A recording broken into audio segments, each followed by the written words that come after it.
अब हम स्टार्ट कर रहे हैं चैप्टर 3 अंडरस्टैंडिंग क्वाड्रिलेटरल्स। पहले हम टर्म्स को अच्छे से समझ लेते हैं। कर्व एक फिगर होता है जो प्लेन सरफेस पे बनाया जाता है एक शार्प पेंसिल से, बिना उसे उठाए, बिना उसे अपलिफ्ट करे। सेकेंड टर्म है open curve, a curve that does not end at the starting point। एक कर्व जो जहाँ से स्टार्ट हुआ है वहाँ पे एंड नहीं होता है। ये जो तीनों फिगर हैं, ये और ये सारे ओपन कर्व हैं। ये अपनी स्टार्टिंग पॉइंट पे एंड नहीं हो रहे हैं, जहाँ से स्टार्ट हुए हैं वहाँ पे एंड नहीं हुए हैं। हमारा नेक्स्ट टर्म है closed curve, a curve that begins and ends at the same point। एक कर्व जो जहाँ से स्टार्ट हुआ है वहीं पे ख़त्म होता है। ये दो एग्जाम्पल्स हैं क्लोज्ड कर्व के, ये फर्स्ट फिगर और ये सेकंड फिगर। ये क्लोज्ड कर्व के एग्जाम्पल्स हैं। टर्म है simple closed curve, a closed curve which does not intersect itself। एक क्लोज्ड कर्व जो अपने आप को इंटरसेक्ट नहीं करता है, कट नहीं करता है। ये तीनों एग्जाम्पल्स सिंपल क्लोज्ड कर्व हैं। नेक्स्ट टर्म है पॉलीगन, एक सिंपल क्लोज्ड कर्व जो सिर्फ लाइन सेगमेंट से मिलके बना है और हर एक स्ट्रेट लाइन को हम साइड बोलते हैं और इन्हीं साइड्स के बेसिस पर अलग अलग पॉलीगन के नाम हैं। जैसे कि पॉलीगन में 3 साइड्स होंगी तो हम उसे ट्रायंगल बोलेंगे, 4 साइड्स होंगी तो क्वाड्रिलेटरल, 5 साइड्स होंगी तो पेंटागन, 6 साइड्स होंगी तो हेक्सागन, 7 साइड्स होगी तो हेप्टागन, 8 साइड्स होगी तो ऑक्टागन, 9 साइड्स होगी तो नोनागन, 10 साइड्स होगी तो डेकागन। नेक्स्ट टर्म है टाइप्स ऑफ पॉलीगन। पॉलीगन के 2 प्रकार होते हैं, पहला है कॉनकेव पॉलीगन, दूसरा है कॉन्वेक्स पॉलीगन। पहले हम कॉनकेव पॉलीगन देख लेते हैं। A polygon in which at least one angle is more than 180 degree. एक पॉलीगन जिसमें एक एंगल कम से कम 180 डिग्री से बड़ा होगा। आपको यहाँ पे एक डायग्राम दिख रहा है, इसमें जो एंगल सी है ये 180 डिग्री से बड़ा है, इसलिए ये जो फिगर है ये कॉनकेव पॉलीगन है। नेक्स्ट टाइप ऑफ पॉलीगन है convex polygon, a polygon in which each angle is less than 180 degree. एक पॉलीगन जिसका हर एक एंगल 180 डिग्री से छोटा होता है। यहाँ 2 फिगर्स हैं, ये दोनों पॉलीगन कॉन्वेक्स पॉलीगन के एग्जाम्पल्स हैं। यहाँ पे पहला टर्म लिखा हुआ है sum of all exterior angles is equal to 360 degree. जितने भी एक्सटीरियर एंगल्स होते हैं पॉलीगन में उनका सम होता है 360 डिग्री। सेकेंड है sum of all interior angle is equal to n-2 into 180 degree. यहाँ पे मैंने n इसलिए लिखा है क्योंकि ये पॉलीगन की साइड्स हैं। हमें पता नहीं है कि पॉलीगन की कितनी साइड्स हैं। जैसे अगर हम ट्राइंगल की बात करेंगे तो ट्राइंगल की होती हैं 3 साइड्स, तो 3 - 2 हो जाएगा 1, तो 1 इंटू 180 डिग्री हो जाएगा 180 डिग्री। इसका मतलब ट्रायंगल के इंटीरियर एंगल का सम होता है 180 डिग्री। नेक्स्ट टॉपिक है regular polygon, a polygon having all sides equal and all angles equal. एक पॉलीगन जिसकी हर साइड और सारे एंगल इक्वल होते हैं। जैसे कि आपको यहाँ पे एक फिगर दिख रहा है, ये रेगुलर पॉलीगन है। एक इक्विलेटरल ट्रायंगल और स्क्वायर रेगुलर पॉलीगन के एग्जाम्पल है, क्योंकि एक इक्विलैटरल ट्रायंगल की सारी साइड्स और सारे एंगल्स इक्वल होते हैं, और एक स्क्वायर की सारी साइड्स और सारे एंगल्स इक्वल होते हैं। तो ये दोनों रेगुलर पॉलीगन के एग्जाम्पल हैं। अगर हम एक रेगुलर पॉलीगन का एक्सटीरियर एंगल फाइंड करना है तो हम क्या करेंगे, 360 degree upon n number of sides हैं। जैसे कि अगर हम ट्रायंगल की बात करते हैं, इक्विलैटरल ट्रायंगल की बात करते हैं, तो उसकी 3 साइड्स होती हैं। तो 360 डिग्री अपॉन 3 इसको डिवाइड कर लेंगे तो हमारा आंसर आएगा 120 डिग्री। यानी कि हर एक एक्सटीरियर एंगल इक्विलैटरल ट्रायंगल में वो 120 डिग्री होता है। सिमिलरली हमें इंटीरियर एंगल का निकालना है, तो 180 माइनस ईच एक्सटीरियर एंगल आया है हमारा 120 डिग्री, तो 180 डिग्री माइनस 120 डिग्री, तो हमारा इंटीरियर एंगल आ जाएगा। तो हमारा इंटीरियर एंगल आया है 60 डिग्री। तो इसका मतलब कि एक इक्विलैटरल ट्रायंगल में इंटीरियर एंगल होता है 60 degree. 60 degree plus 60 degree plus 60 degree होता है 180 डिग्री। नेक्स्ट टर्म है हमारी irregular polygon. Polygons which are not regular. Polygons जो रेगुलर नहीं होते हैं, जिनकी साइड्स और एंगल्स इक्वल नहीं होते हैं, उन्हें हम इर्रेगुलर पॉलीगन बोलते हैं। रेक्टेंगल और रोम्बस इर्रेगुलर पॉलीगन के एग्जाम्पल हैं। यहाँ पे फिगर में एक रोम्बस है, इसकी सारी साइड्स और सारे एंगल्स इक्वल नहीं हैं, इसलिए ये एक इर्रेगुलर पॉलीगन है। अब अगर हमें किसी पॉलीगन के डायगोनल्स निकालने हैं तो उसका फॉर्मूला है n ब्रैकेट में n-3 upon 2। n number of sides हैं, जैसे कि यहाँ पे लिखा हुआ है। डायगोनल्स क्या होते हैं? डायगोनल्स वो होते हैं, जैसे कि यहाँ पे एक वर्टेक्स है, ये वर्टेक्स को अगर मैं इस वाले वर्टेक्स से ज्वाइन करूँगा तो ये एक लाइन सेगमेंट बन जाएगा, ये एक साइड बन जाएगी। पर अगर मैं इसी लाइन सेगमेंट को इससे ज्वाइन कर दूँगा, इस वाले वर्टेक्स से ज्वाइन कर दूँगा, तो ये एक डायगोनल बन जाएगी। डायगोनल बोलता है कि आपको एक वर्टेक्स को उसके ऑल्टरनेट वर्टेक्स से ज्वाइन करना है, तो वो एक डायगोनल बन जाती है। जैसे कि ये वाली वर्टेक्स इस वाले वर्टेक्स से ज्वाइन होगी तो ये एक डायगोनल बन जाएगी।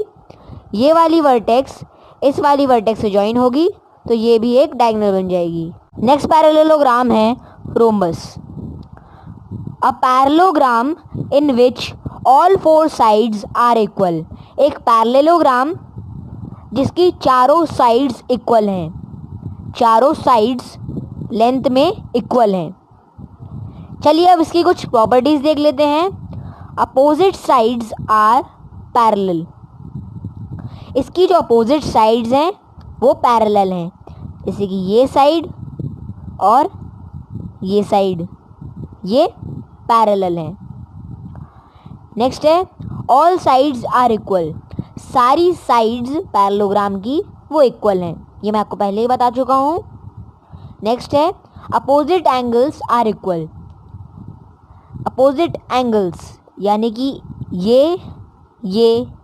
ये दोनों अपोजिट एंगल्स हैं और ये इक्वल हैं। जैसे मान लीजिए ये 180 डिग्री है तो वो भी 180 डिग्री होगा।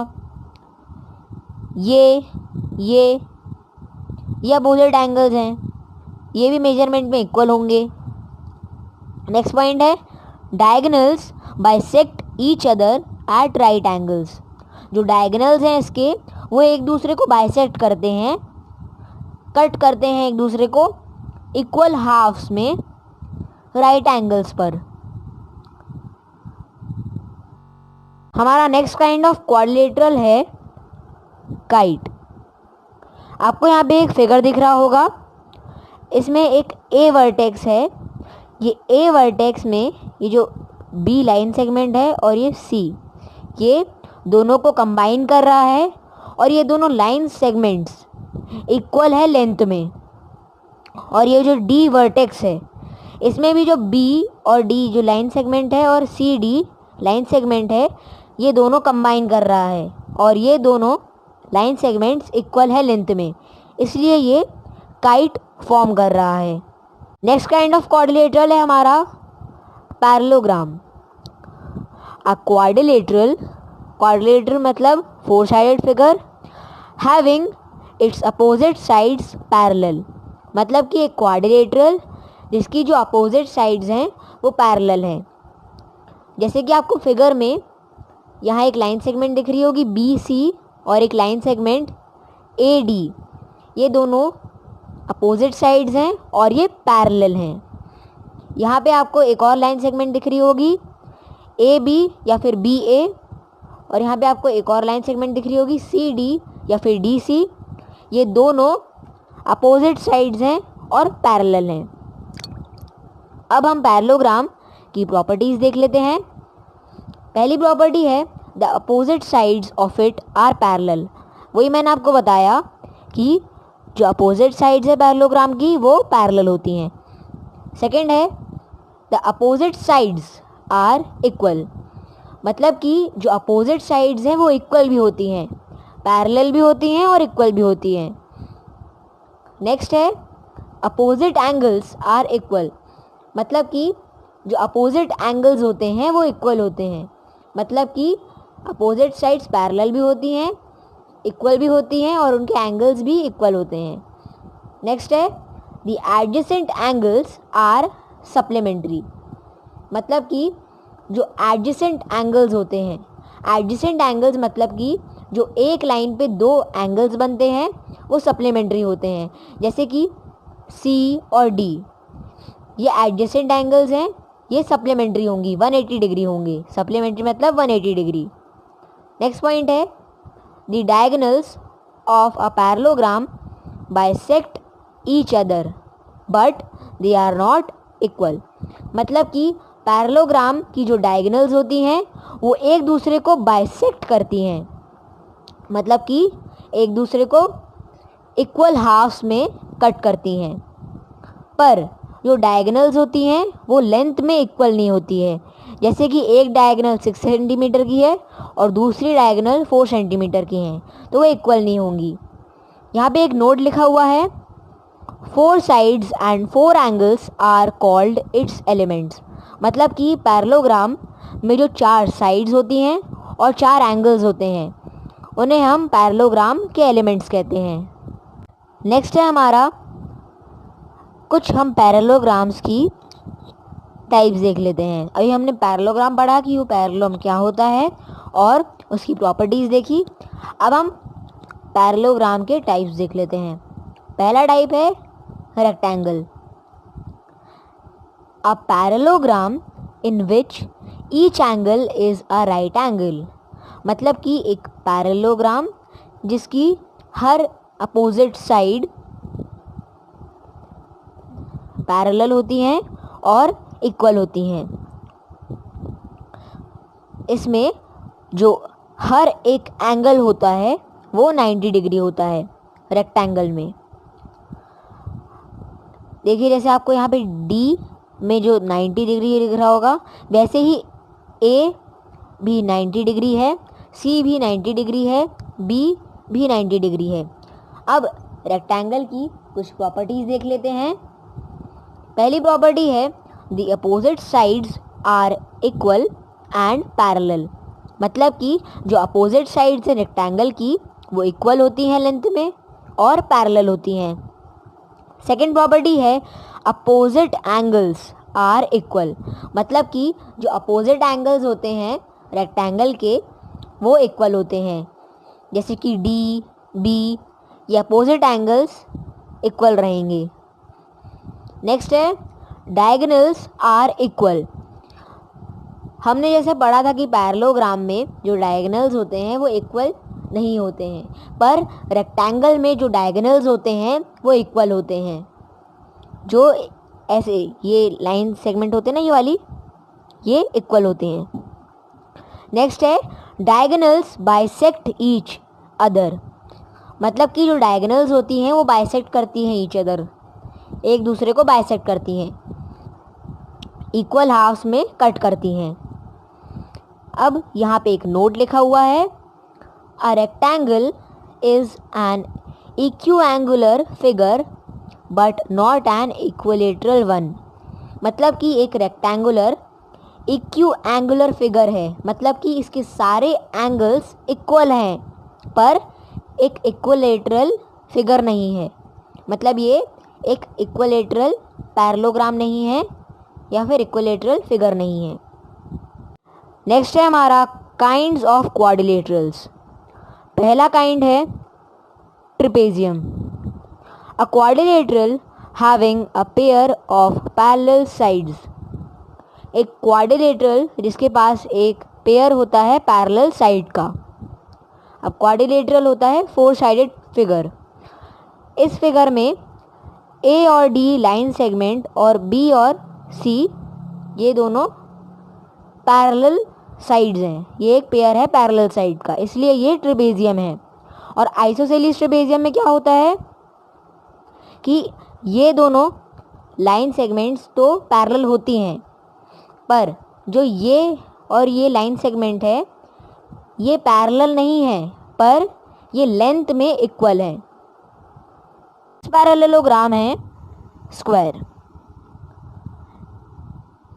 A parallelogram having all of its sides equal and measure of each angle being 90 degree, एक पैरेललोग्राम जिसकी सारी साइड्स इक्वल हैं, सारी साइड्स इक्वल हैं और इसके हर एक एंगल का मेजरमेंट 90 डिग्री है।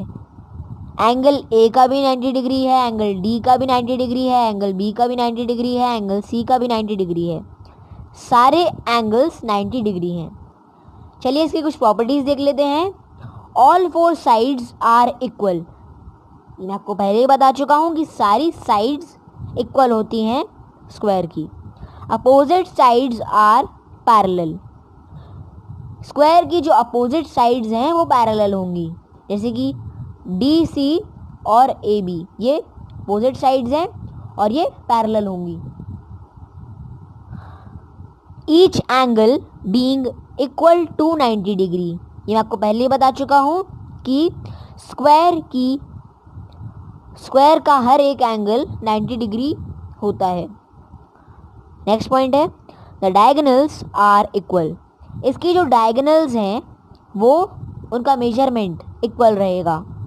नेक्स्ट है the diagonals bisect each other at right angle, जो डायगोनल्स हैं वो एक दूसरे को बाइसेक्ट करती हैं राइट एंगल पर, मतलब कट करती हैं हाफ में राइट एंगल पर। अब यहाँ पे मैंने एक नोट लिख के रखा है, a square is an equilateral and equiangular quadrilateral, मतलब कि एक स्क्वायर इक्विलेटरल भी है और इक्विएंगुलर भी क्वाड्रिलेटरल है, मतलब इसकी सारी साइड्स इक्वल हैं और इसके सारे एंगल इक्वल हैं, तो ये एक इक्विलेटरल क्वाड्रिलेटरल भी है और एक इक्विएंगुलर क्वाड्रिलेटरल भी है।